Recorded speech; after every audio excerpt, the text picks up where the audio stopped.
오늘은 이사야를 통해서 하나님께서 우리에게 주신 말씀 이사야서 43장 1절에서 12절 말씀을 제가 봉독해 올리도록 하겠습니다. 이사야서 43장 1절에서 12절 말씀입니다. 야곱아, 너를 창조하신 여호와께서 지금 말씀하시느니라. 이스라엘아, 너를 지으신 이가 말씀하시느니라. 너는 두려워하지 말라. 내가 너를 구속하였고 내가 너를 지명하여 불렀나니 너는 내 것이라. 내가 물 가운데로 지날 때에 내가 너와 함께 할 것이라. 강을 건널 때에 물이 너를 침몰하지 못할 것이며 내가 불 가운데로 지날 때에 타지도 아니할 것이요 불꽃이 너를 사르지도 못하리니 대저 나는 여호와 내 하나님이요 이스라엘의 거룩한 이요 내 구원자임이라. 내가 애굽을 너의 속량물로 구스와 수바를 너를 대신하여 주었노라.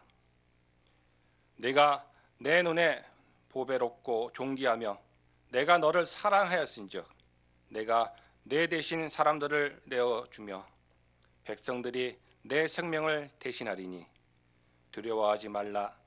내가 너와 함께하여 내 자손을 동쪽에서부터 오게 하며 서쪽에서부터 너를 모을 것이며 내가 북쪽에서 이르기를 내놓으라. 남쪽에게 이르기를 가두어두지 말라. 내 아들들을 먼 곳에서 이끌며 내 딸들을 땅끝에서 오게 하며 내 이름으로 불려지는 모든 자 곧 내가 내 영광을 위하여 창조한 자를 오게 하라. 그를 내가 지었고 그를 내가 만들었느니라. 눈이 있어도 보지 못하고 귀가 있어도 듣지 못하는 백성들을 이끌어내라. 열방은 모였으며 민족들이 회집하는데 그들 중에 누가 이 일을 알려주며 이전 일들을 우리에게 들려주겠느냐. 그들이 그들의 증인을 세워서 자기들의 옳음을 나타내고 듣는 자들이 옳다고 말하게 하여 보라. 나 여호와가 말하노라. 너희는 나의 증인 나의 종으로 택함을 입었나니 이는 너희가 나를 알고 믿으며 내가 그인 줄 깨닫게 하려 함이라. 나의 전에 지음을 받으신 이 없었느니라. 나의 후에도 없으리라. 나 곧 나는 여호와라. 나 외에 구원자가 없느니라. 내가 알려주었으며 구원하였으며 보였고 너희 중에 다른 신이 없었나니 그러므로 너희는 나의 증인이요 나는 하나님이라. 여호와의 말씀이니라. 아멘. 네. 오늘은 하나님과의 유대감이라는 말씀 제목을 가지고 여러분과 하나님께서 주신 말씀으로 은혜를 나누기를 원합니다. 우리 모든 성도님들은 유대감이 무슨 뜻인지를 아시겠지만 우리 어린 형제 자매들은 그 유대감이라는 뜻이 잘 모를 수 있으니까 하나님과 친근한 감정이라고 알면 좋을 것 같습니다. 우리가 성경 말씀을 통해서 하나님을 압니다. 또 하나님이 우리를 구원하신 구원자임시도 압니다. 하나님께서 우리에게 베풀어 주신 사랑 또한 우리는 알고 있습니다. 그런데 그렇게 알고 있는데 왜 우리는 그 하나님과의 관계가 그렇게 우리가 모든 것을 진짜 하나님이 원하시는 일을 할 수 있을 만큼 우리 마음은 내어드리지 못하는가? 아니면 저만 그런지도 모르겠습니다. 저는 그렇지 못했습니다. 하나님을 알고 하나님이 주신 은혜도 알았지만 제 모든 것을 바쳐서 하나님을 사랑하기에는 제가 좀 부족했습니다. 그래서 왜 부족한가를 한참 고민했습니다. 그런데 그렇게 고민하던 중 하나님과의 친밀함이 조금 부족하구나. 하나님과 나와의 사이에 유다감이 없었구나. 이 말씀을 우리에게 사랑으로 주신 것은 알겠는데, 머리로 지식으로는 알겠는데 그것이 내 가슴 속에서 느껴짐이 좀 부족했다는 것입니다. 그래서 그 원인이 무엇인가 또 생각을 했습니다. 그 원인은 하나님과 나는 하나님을 알고 하나님을 말씀을 통해서, 성경 말씀을 통해서 보지만 그것이 나와 연관이 되어 있다는 생각은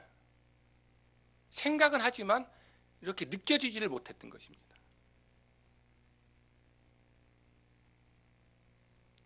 아마 저뿐만 아니라 많은 분들이 하나님을 믿고 싶고, 아니 또 믿고 살아갑니다. 그러나 조금 고난과 시련이 닥쳤을 때는 또한 하나님을 쉽게 잊어버리기도 합니다. 우리가 쉽게 잊어버리는 것, 왜 그럴까요?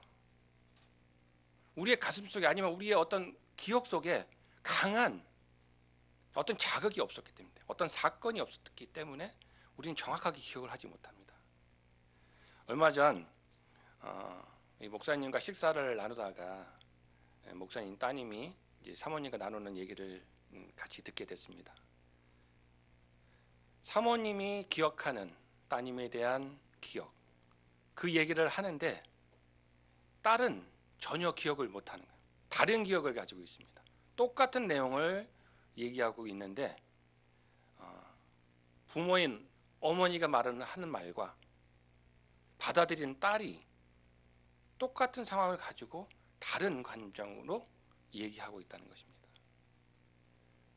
뭔가 강하게 받아들이지 못했기 때문에 그럴 수도 있고, 또한 서로의 마음이 다르고 그 감정을 서로 그 통하는 느낌이 또 달랐기 때문일 거라고 생각을 합니다.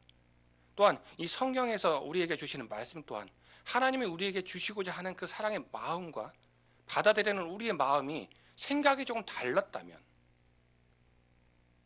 하나님이 주시는 사랑을 우리가 온전히 이해할 수 없게 되는 것입니다. 온전히 받아들이지 못하고 하나님 뜻을 알지 못하니까 우리는 다른 생각을 합니다.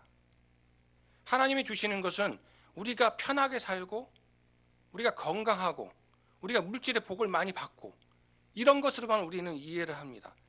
그것이 우리가 하나님이 주시는, 우리에게 주시는 은혜라고 우리는 생각을 하고, 그런 것이 없으면 하나님이 우리에게 사랑을 베풀지 않으시는구나, 우리를 사랑하지 않으시는구나, 나를 사랑하지 않으시는가 보다, 이렇게 생각하게 되는 것입니다.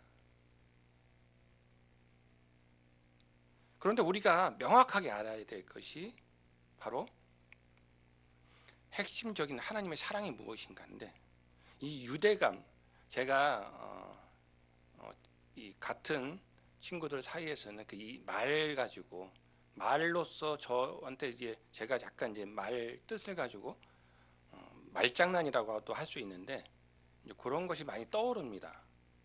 이 유대감이라는 단어를 놓고 한참을 이렇게 어떤 것이 유대감인가라는 것을 고민할 때 또 이런 갑자기 생각이 떠오르는 생각이, 유대인이 가졌던 감정일 수도 있겠다. 참 하나님은 우리 말과 그런 것을 참 연관을 잘 짓게 하셨다. 왜냐하면 이사야, 오늘 말씀이 이사야서인데, 이 이사야의 이름의 뜻이 뭐냐면 여호와는 구원하신다입니다.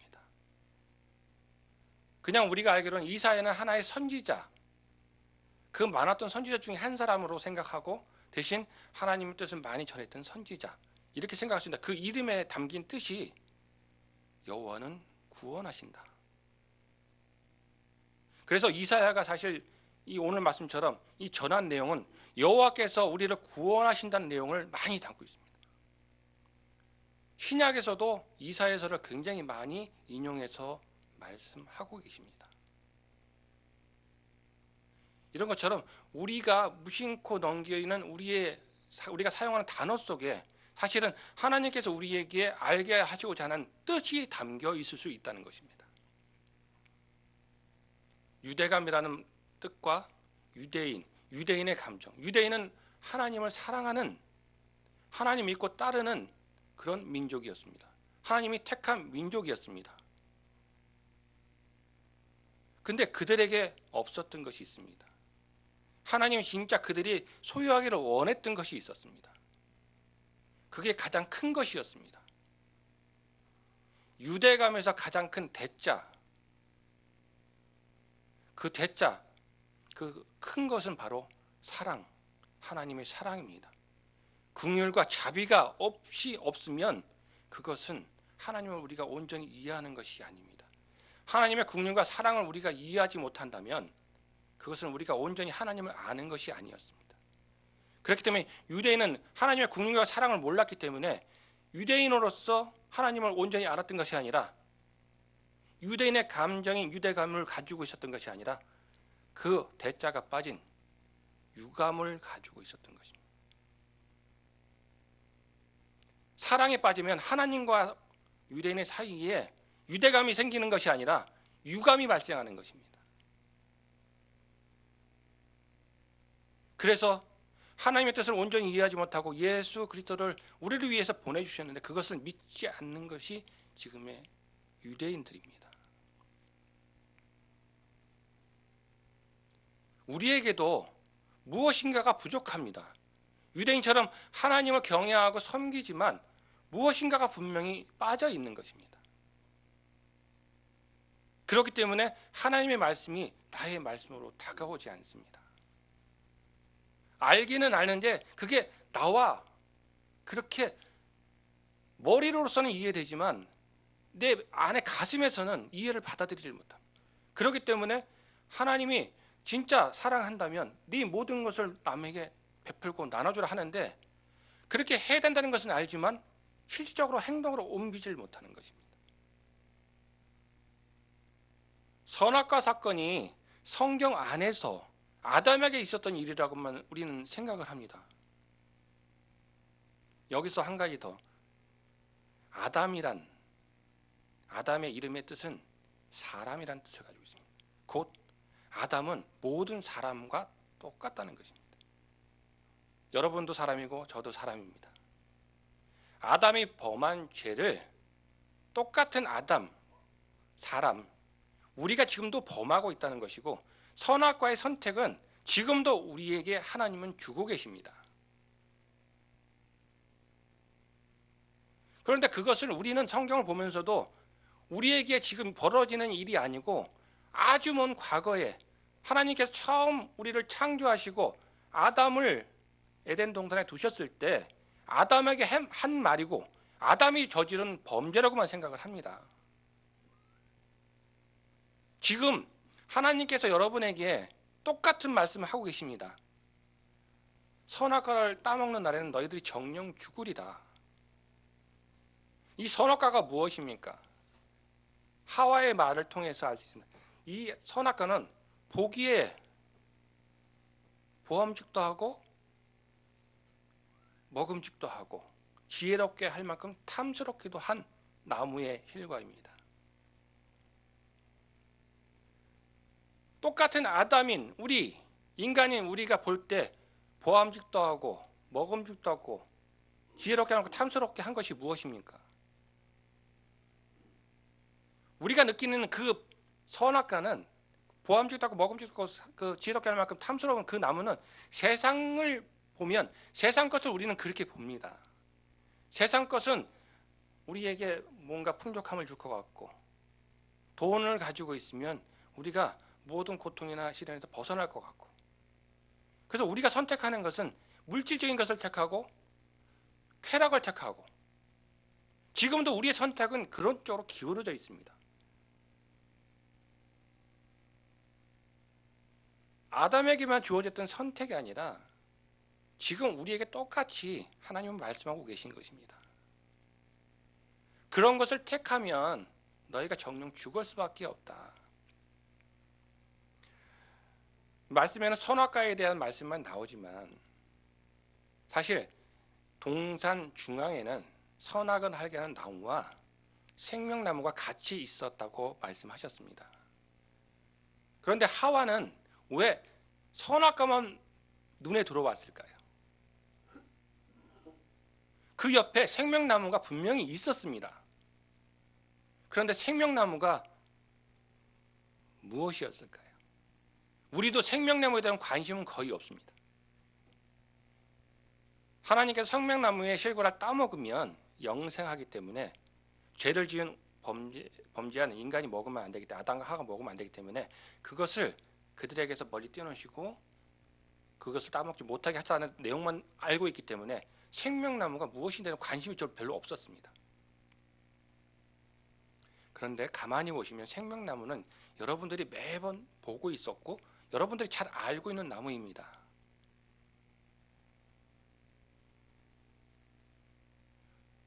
생명나무는 예수님 말씀에 예수님은 길이요 진리요 생명이라고 하셨습니다. 여러분, 사과가 열려 있으면 그 나무를 우리는 뭐라고 부릅니까? 사과나무라고 하죠. 배가 열려 있으면 배나무라고 합니다. 포도가 열려 있으면 포도나무입니다. 생명이 열려 있으면 생명나무입니다. 생명이신 예수님이 달려 있으신 나무, 달려 있는 나무, 그 달리신 나무, 그 나무가 무엇입니까? 십자가입니다. 여러분, 십자가가 그냥 십자가는 생명나무가 될 수 없습니다. 생명이 달려 있어야 생명나무죠. 예수님이 달리신 그 십자가가 바로 생명나무였습니다. 그런데 왜 하와가 그 생명나무의 열매를 먹지 않았을까요? 예수님의 외모를 우리가 그냥 많은 사람들이 멋있게 그려놓은 것을 상상합니다. 예수님은 굉장히 멋있는 분이라고 였을 거라고 상상들을 합니다. 그런데 예수님의 외모를 표현해 놓은 성경 구절이 있습니다. 이사야서 53장 2절을 한번 보시겠습니다. 같이 보시겠습니다. 이사야서 53장 2절.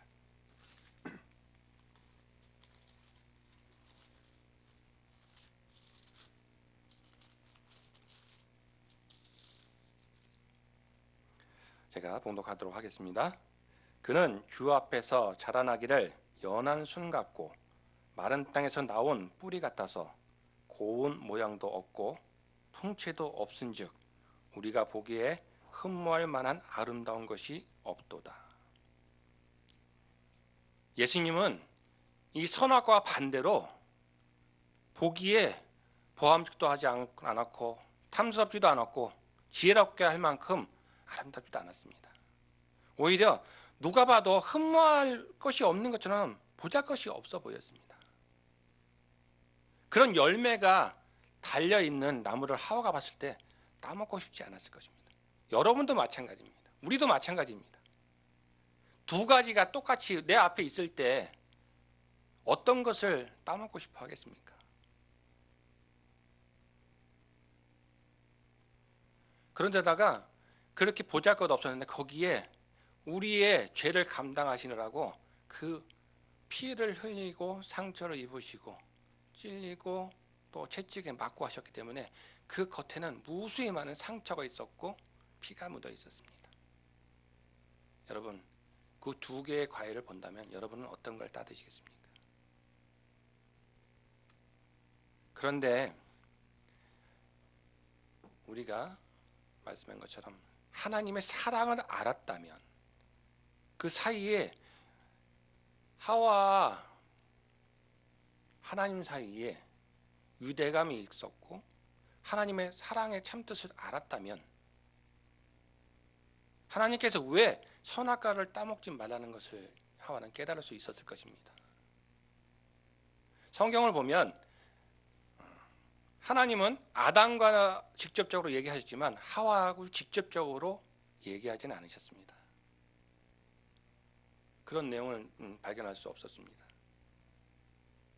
그렇기 때문에 하와는 상대적으로 아담보다 하나님과 유대감이 조금 덜했습니다. 하나님을 제대로 알지 못했고 그가 옮긴 말에서도 하나님은 반드시 죽으리라 했는데 정녕 죽을까 하노라. 그리고 먹지 말라고 했는데 만지지도 말고 이런 말을 했기 때문에 정확하게 알지 못했습니다. 우리가 누군가와 정확하게 알기 위해서는 그와 보내는 시간이 많아야 합니다. 그래서 예수님께서도 제자들을 부르셔서 제자들과 함께 하실 때 예수님의 교육 방법은 도제교육이라고 합니다. 보통 숙식을 같이 하면서 오랜 시간을 보내며 모든 것을 함께 보내며 서로의 친밀감을 더 키워서 서로에 대해서 깊게 알게 하는, 그냥 예수님께서는 제자들을 불러서 지식적이고 예수님이 가르쳐 주시기 하는 그 어떤 우리가 머리로서 이해할 수 있는 지식만을 가르쳐 주신 것이 아니라는 것입니다. 그렇게 교육했는데도 불구하고 이 12 사도, 특별히 부르신 그 사도들마저 예수님이 잡혀가실 때는, 특히 주는 그리스도시여 살아계신 하나님의 아들이라고 고백했던 베드로마저도 예수님의 말씀처럼 예수님을 3번 부인하고 또한 마지막엔 저주까지 하는 말까지도 했습니다.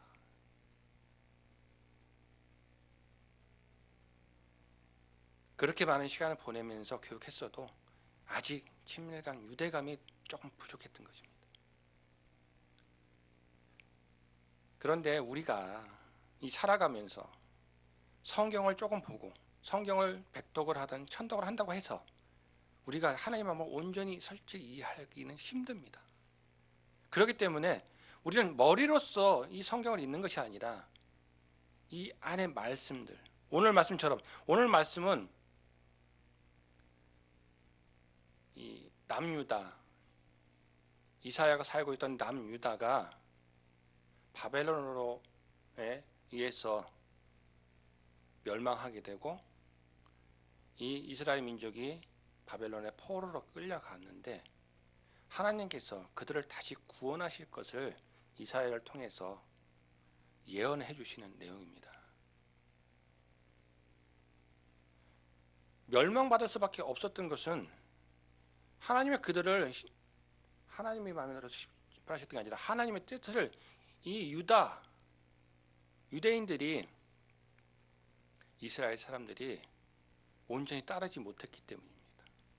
하나님의 말씀을 또 잊어버리고 하나님을 내 안에 가슴 속에 나와 하나 된 것을 받아들였다면 절대 그것을 잊지 않았을 것인데 그렇지 못했기 때문에 이들은 또 범죄를 했습니다.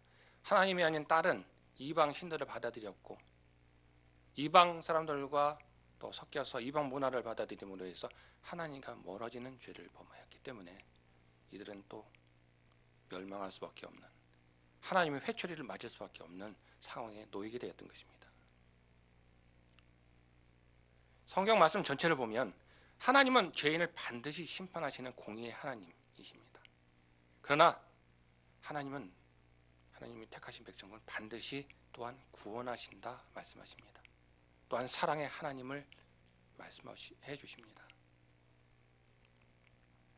우리가 좀 전에 말씀드린 것처럼 우리는 선악과를 선택하는지도 모르고 선택하고 있습니다.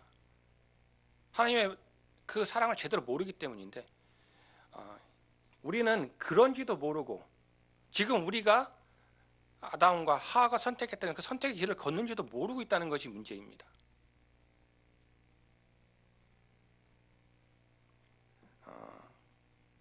우리는 편리함을 추구합니다. 그리고 충돌하지 않기를 원합니다. 다툼보다는 화평. 예수님께서 원하신 것은 사실 화평 맞습니다. 그런데 예수님께서 또한 이런 말씀도 하셨습니다. 내가 온 것은 너에게 평안을 주러 온 것이 아니라 서로 불화하게 하기 위함이라고도 말씀하셨습니다. 그 뜻은 서로 우리와 형제와 가족이 싸우기 하기 위해서 오셨다는 것이 아니라 나를 믿는 사람은 나를 믿음으로 인해서 서로 믿지 않는 사람과 불화할 수밖에 없는 상황이 될 수밖에 없다는 것을 말씀해 주시는 것입니다.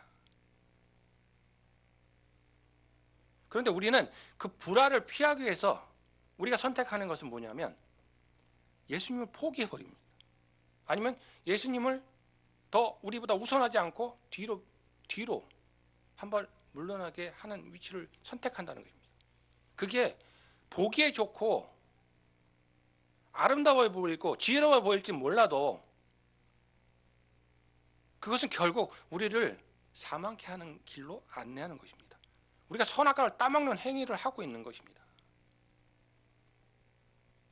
이 많은 일은 우리의 생활 속에서 많이 벌어지고 있습니다. 이 성경의 말씀은 예전 과거에 몇천 년 전에 예수님 오시기 이전부터 예수님 오신 이후까지 그 시대에 벌어진 일이 아니라 지금 우리 생활 속에서 벌어지고 있는 일입니다. 선악과 사건뿐만 아니라 하나님이 지금 이스라엘을 통해서 이 구원하신 사건 또한 우리가 겪고 있는 상황이고 우리가 처해 있는 상황입니다. 사단이 아담과 하나님 사이를 벌려놓고 중간에 공중권세를 잡은 것 또한 지금 상황에서 똑같이 벌어지고 있습니다. 우리는 좀 이 성경을 볼 때 크게만 볼 것이 아니라 이 큰 것을 작게 축소해서 볼 줄도 알아야 합니다. 나라와 나라 사이를 얘기하니까 우리와는 동떨어진 얘기로 생각하는데 그것을 조금 좁혀서 작게 축소해서 보면 나와 사람과 사람 사이의 관계입니다. 공중권세는 큰 공간일 수도 있지만 하나님과 나와 사이의 작은 틈일 수도 있습니다.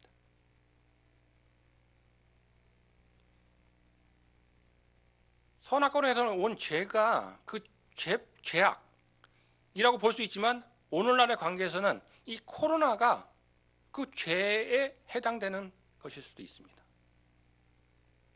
코로나가 사이에 있음으로 인해서 예배드리는 예배자와 하나님 사이를 벌려놓습니다.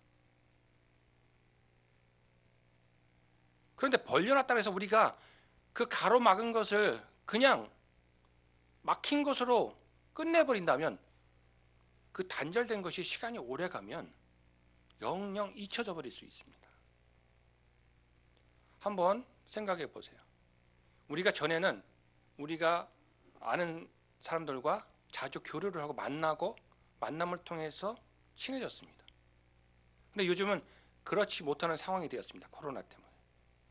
그렇다고 해서 그 사람과 연락할 수 있는 방법이 있는데도 불구하고 연락을 거의 안 합니다. 한번 생각해 보세요.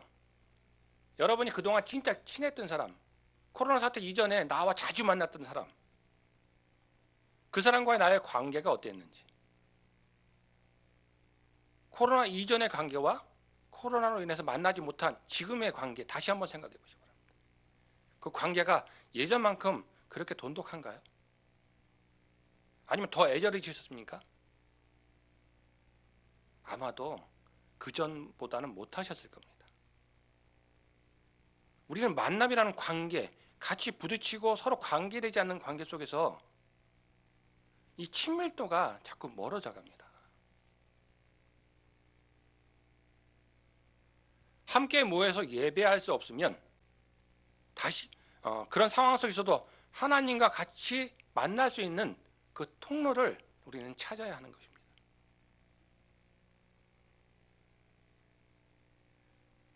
통로가 막혔다 그래가지고 그것을 그냥 막힌 채로 계속해서 멀어진다면 하나님과 계속해서 멀어질 수밖에 없습니다.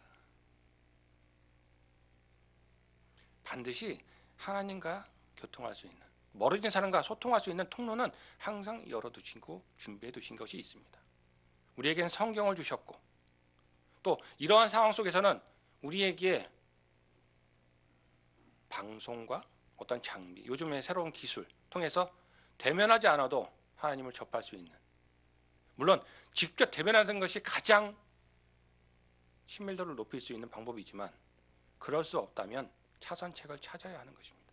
그래야 더 멀어지지 않고 계속 그 친밀함, 유대감을 가질 수 있는 것이기 때문입니다. 우리 주변에서 보면 그런 일들 참 많습니다. 불화하지 않고 서로 좋은 것만, 그냥 보기 아름다운 걸 택하기 위해서 가족들 간의 사이에 가능하면 부딪힘을 삼가하려고 합니다. 사실 형제간에 뭔가 다툼이 있었다면 사실 많이 부딪히고 한 집에 사는 사람들은 계속해서 얼굴을 보기 때문에 그 불편한 감정이 오래가지 않습니다. 때로는 한 번 더 격하게 더 큰 싸움이 일어날 수도 있지만 그 겪고 또 부딪히면서 결국에는 화해의 길로 나가게 되는 것입니다. 그런데 한 자리에 있지 않고 둘이서 영영 딴 집으로 분가해서 멀어져 있는 사이 간격이 멀어진다면 그 사이에서는 화해하기가 굉장히 더 어렵습니다.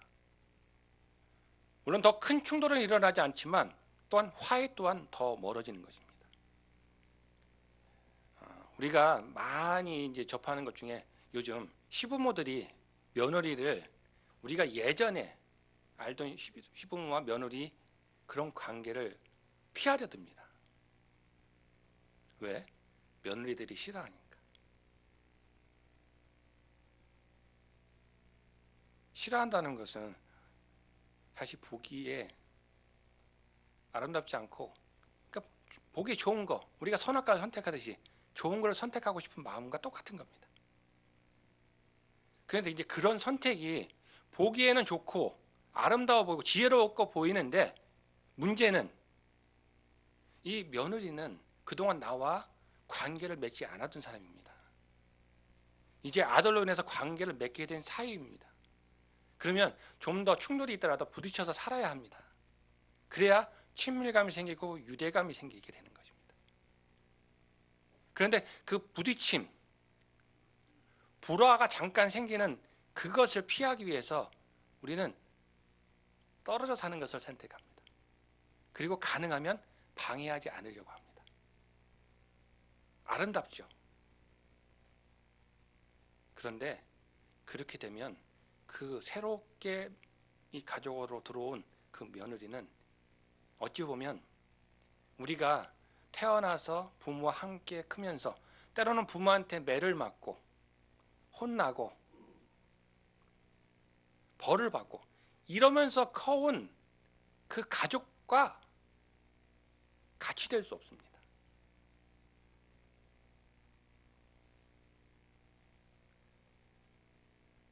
아름답긴 하고 좋아 보이긴 하지만 그 사람은 영원히 그냥 다른 가정에서 들어온 내 아들을 사랑하는 그냥 내 아들의 아내로만 존재하게 된다는 것입니다.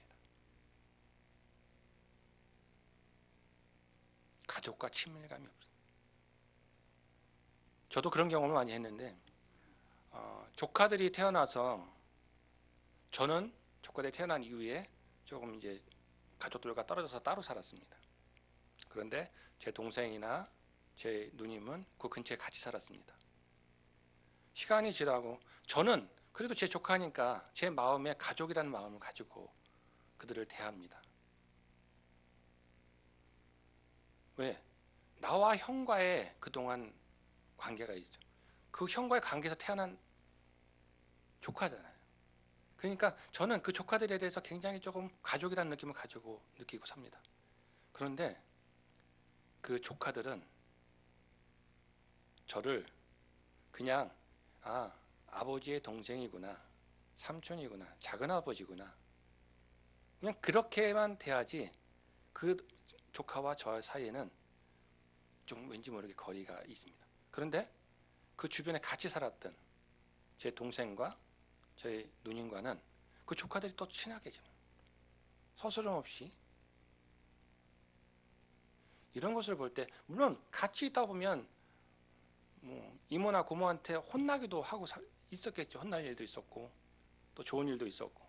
그러니까 그런 것을 같이 겪으면서 서로에 대한 친밀감, 유대감이 생기게 되는데 충돌을 피하기 위해서 그 불화를 피하기 위해서 만약에 거리를 둔다면 또한 화합도 안 생기는 것입니다. 유대감도 안 생기게 되는 것입니다. 그러니까 우리가 이 성경을 대할 때 이 성경 또한 우리와 하나 될 수 있어야 합니다.